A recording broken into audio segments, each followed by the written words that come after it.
गेल्या वर्षी सरकारने सांगितलेलं की अतिवृष्टीमुळे आणि पिकांच्या नुकसानीमुळे शेतकऱ्यांना कर्ज फेडणे शक्य झालेले नाही। मग अध्यक्ष महोदय ही अट घालायची काय गरज होती? अध्यक्ष महोदय या अटीमुळे 15 लाख शेतकरी आणि जवळपास 7,000 कोटी रुपयांचा लाभ अडकणार आहे। म्हणजे शेतकरी 15 लाख बाहेर गेले। या सगळ्या अटी तात्काळ रद्द कराव्यात। 19च्या कर्जमाफी घेतलेल्या शेतकऱ्यांना योजनेचा लाभ द्यावा। 25, 26, 27 चे कर्ज नियमित भरण्याची अट रद्द करावी। 25-26 मधील थकीत पीक कर्जाचाही कर्जमाफीत समावेश करावा आणि कोणत्याही प्रकारच्या भेदभावाशिवाय विनाअट सरकार कर्जमाफी जाहीर करावी। अध्यक्ष महोदय अशी आमची सरकारकडे मागणी आहे। आजच्या कृषी क्षेत्रातील मोठ्या बातम्या, शासनाच्या घोषणा, अनुदानातील बदल, खरेदी धोरणे आणि बाजारभावांमधील हालचाल सर्व काही तुम्ही पाहणार आहात या व्हिडिओच्या माध्यमातून। मान्सून पुन्हा सक्रिय, 5 दिवस वादळी पावसाची शक्यता, हवामान विभागाचा सतर्कतेचा इशारा। पुढील 5 दिवस कोकण, मध्य महाराष्ट्र आणि अनेक ठिकाणी तर मराठवाडा आणि विदर्भात काही ठिकाणी वादळी वाऱ्यासह पावसाचा इशारा हवामान विभागाकडून देण्यात आलाय।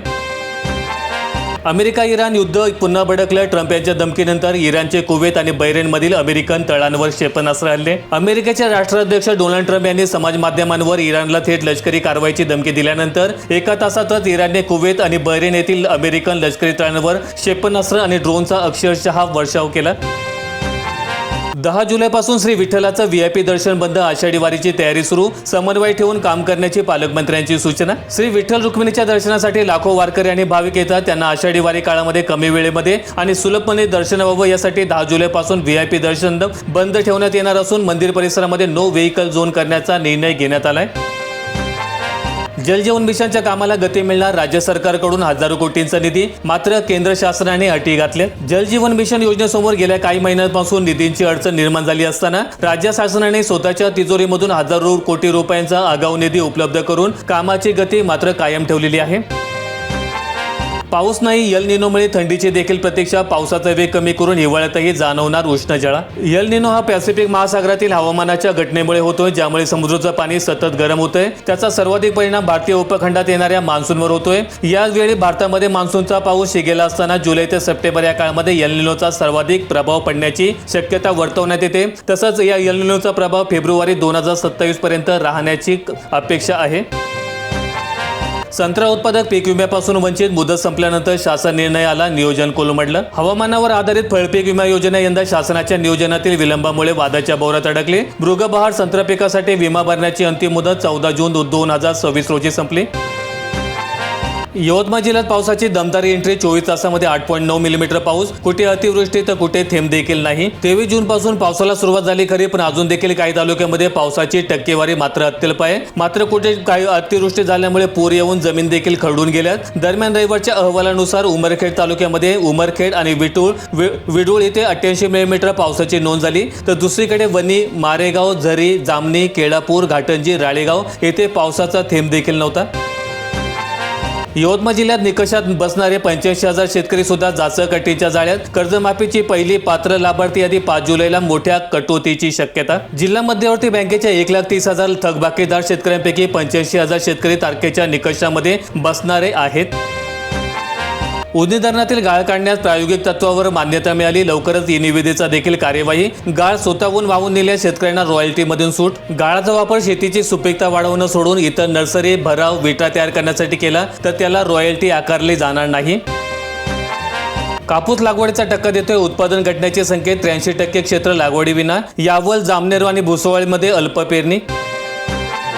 डिझेल निर्बंधांमुळे शेतकऱ्यांसमोर संकट, ट्रॅक्टर, पंपसेट ठप्प होण्याची भीती, शेतीची कामे खोळंबल्याची शेतकऱ्यांची तक्रार। काळा बाजार रोखण्यासाठी केंद्र सरकारने कॅन आणि बॅरलमधून डिझेल विक्रीवर निर्बंध लागू केल्यानंतर अनेक पेट्रोल पंपांवर तहसीलदार कार्यालयाची परवानगी असल्याशिवाय डिझेल दिलं जात नसल्याचं शेतकऱ्यांचं म्हणणं आहे। त्यामुळे ट्रॅक्टर, पंपसेट आणि इतर कृषी यंत्रासाठी डिझेल मिळण्यामध्ये अडचण येत असून शेतीची कामे खोळंबण्याची वेळ आलेली आहे। गरज नसलेल्या शक्तीपीठ महामार्गामधून पैसे कमवणे हा शासनाचा एककलमी कार्यक्रम, सतेज पाटील यांचा आरोप। शेतकऱ्यांच्या अस्तित्वाची लढाई, करंकप येथे शक्तीपीठ महामार्गाविरोधात सर्वपक्षीय शेतकरी महामेळावा। वाया जाणारे पाणी अडवून जर शेतकऱ्यांना दिलं असतं तो शासनाचा ड्रीम प्रोजेक्ट ठरला असता, परंतु असे न करता या शक्तीपीठ महामार्गामध्ये तब्बल 6,000 एकर द्राक्ष शेती नामशेष होणार आहे। शक्तीपीठ महामार्गात जाणाऱ्या जमिनीमुळे तब्बल 60,000 लोकांचा रोजगार जाईल। मग हा शक्तीपीठ काय कामाचा, असा सवाल खासदार राजू शेट्टी यांनी उपस्थित केला। मराठवाड्यातील मोठ्या धरणांमध्ये केवळ 33.32% उपयुक्त जलसाठा, गेल्या वर्षी याच दिवशी 42.28% जलसाठा, जायकवाडीमध्ये 21%, तर येलदरीमध्ये 51% पाणी. पेरणी पांडुरंगाच्या हाती सोपून वारकरी पंढरीकडे, पेरणी के वारी भयंकर पेर, राज्यभरामध्ये सरासरी 3%च पेरणी. पेरणीशिवाय शेती सोडून वारीला जावं की वारी सोडून पावसाची वाट बघत बांधावर बसावं, पेरणी के वारी अशा पेचामध्ये पंढरीच्या वाटेवर दूर धावणारी वारकऱ्यांची पावले अडखळली जरूर, मात्र थांबली नाहीत. अमरावती जिल्ह्यातील चांदूर बाजार परिसरामध्ये शेतकऱ्यांसमोर आता मजूर शोधण्याचं संकट. मध्य प्रदेशातमधून आणले जात आहेत मजूर, शेतकरी आर्थिक कोंडीमध्ये. स्कॅनवर दिसणारा कृषी केंद्राचा खत साठ्याची माहिती आता एका क्लिकवर. लातूर जिल्ह्यामधील 1028 कृषी केंद्रांवर QR कोड. या उपक्रमामुळे शेतकरी आपल्या मोबाईलद्वारे QR कोड स्कॅन करून संबंधित कृषी केंद्रामध्ये कोणत्या खताचा किती साठा उपलब्ध आहे याची माहिती तात्काळ पाहू शकणार आहेत. हिंगोली परिसरात तुरळक पावसावर शेतकऱ्यांची पेरणी सुरू, बियाणे खत खरेदीसाठी कृषी केंद्रांवर गर्दी, पावसावर खरीपाची भिस्त. काही भागामध्ये चांगला पाऊस झाल्यामुळे पेरणीला वेग आला असला तरी अनेक ठिकाणी अद्याप तुरळक पाऊस झाल्यामुळे शेतकरी उपलब्ध ओल्यावर पेरणी करत आहेत. 191 शेतकऱ्यांचे भूसंपादनाला संपत्ती. जालना नांदेड द्रुतगती महामार्ग, सहकार्य न केल्यास सक्तीने ताबा होणार. समृद्धी महामार्गाला जोडणाऱ्या जालना नांदेड द्रुतगती महामार्गासाठी सेलू तालुक्यामधील 9 गावांमधील 527 भूधारकांची 246 हेक्टर जमीन संपादित केली जात आहे. ओतूर परिसरामध्ये टोमॅटोचं उत्पादन विक्रमी दर, मात्र कवडीमोल. जुन्नरच्या शेतकऱ्यांची खंत. अचानक घसरलेल्या दरामुळे शेतकऱ्यांना बसतोय मोठा आर्थिक फटका. बाजारात मोठ्या प्रमाणात आवक, टोमॅटोला अपेक्षित दर न मिळाल्यामुळे उत्पादकांची चिंता वाढली. हंगामाच्या सुरुवातीला टोमॅटोला तब्बल 900 रुपये प्रति क्रेटपर्यंत दर मिळाला होता. त्यानंतर दर 600 रुपयांपर्यंत खाली आला आणि आता सध्या तो 150 ते 300 रुपयांपर्यंत स्थिरावला आहे. पुणे जिल्ह्यामध्ये 22 लाख नागरिक ताणलेले 1200हून अधिक टँकर सुरू. छत्रपती संभाजीनगर विभागानंतर पुणे विभागामध्ये सर्वाधिक टँकर कार्यरत. इंधन दरवाढीने शेती मशागतीचा खर्च वाढला. ट्रॅक्टर, JCB कामाचे दर वाढले. शेतकरी आर्थिक संकटात. अगोदर नांगरटीसाठी 3000 रुपयांचा दर होता, तो आता 3500 रुपये द्यावे लागत आहेत. रोटरसाठी 2000 चे 2500 द्यावे लागत आहेत. कल्टिवेटरसाठी 1200 रुपयांचा दर होता, तिथे आता 1600 रुपये मोजावे लागत आहेत. सरी काढण्यासाठी 1800 होते, तिथे 2200 रुपये, तर पेरणीसाठी 2000 चे 2500 झालेत.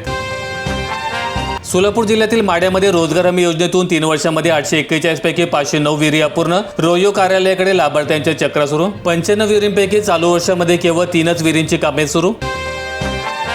सोलापूर जिल्ह्यामध्ये मुसळधाराने चिंतेचे ढग सरले. जिल्ह्यामध्ये दमदार बरसला. बळीराजासह नागरिकांना दिलासा. सोलापूर जिल्ह्यातील अनेक तालुक्यांमध्ये शनिवारपासून हजेरी लावली. रविवारी दक्षिण सोलापूर, माढा, पंढरपूर येथे दमदार पाऊस झाला, तर अक्कलकोटमध्ये 1.5 तास मुसळधार पाऊस झालेला आहे. धाराशिव जिल्ह्यात जून महिन्यामध्ये समाधानकारक पावसाची नोंद. कळंबमध्ये 170 मिलीमीटरपेक्षा अधिक पावसाची नोंद. लोहारा तालुक्यामध्ये सर्वात कमी पाऊस, जिल्ह्यामध्ये तफावत. पुणे जिल्ह्यामध्ये पावसाने बळीराजा सुकावला. मंचर आणि चाकणसह शिरूरमध्ये दमदार हजेरी, तर कारेगाव जवळ महामार्गावर पाणी आलं. आंबेगाव तालुक्यामधील मंचर, अवसरी, धामणी, घोडेगाव, पारगाव, वडगाव पीर, पहाडदरा, शिरदाळे, लेणी तसेच पूर्व भागातील अनेक गावांमध्ये जोरदार पाऊस झाल्यामुळे शेतकऱ्यांनी समाधान व्यक्त केलंय. नीरा खोऱ्यातील 4 धरणांमधील पाणीसाठा केवळ 10.72%. गेल्या वर्षीच्या तुलनेत मोठी तूट. यंदा पाणीसाठ्यामध्ये मोठ्या प्रमाणात घट होणार. पुणे जिल्ह्यातील खेड तालुक्यामध्ये 31 कामांच्या जलजीवन मिशन योजनेच्या कामांसाठी 2.71 कोटी रुपयांची मंजुरी. खेड तालुक्यामधील 28 गावांच्या पाणी पुरवठा योजनेसाठी महावितरण कंपनीला मंजुरी मिळालेली आहे. सर्व्हरमध्ये तांत्रिक बिघाड. PM किसान KYC साठी अडथळा. सोयगावमध्ये सेवा विस्कळीत. आधार आणि ओळख पडताळणीसाठी समस्या वाढल्या. शेतकरी त्रस्त. व्हिडिओ आवडला असेल तर लाईक ठोका, शेअर करा आणि अशा दैनंदिन शेतकरी बातम्या अपडेट्स मिळवण्यासाठी सबस्क्राईब करून बेल आयकॉनचं बटन दाबा.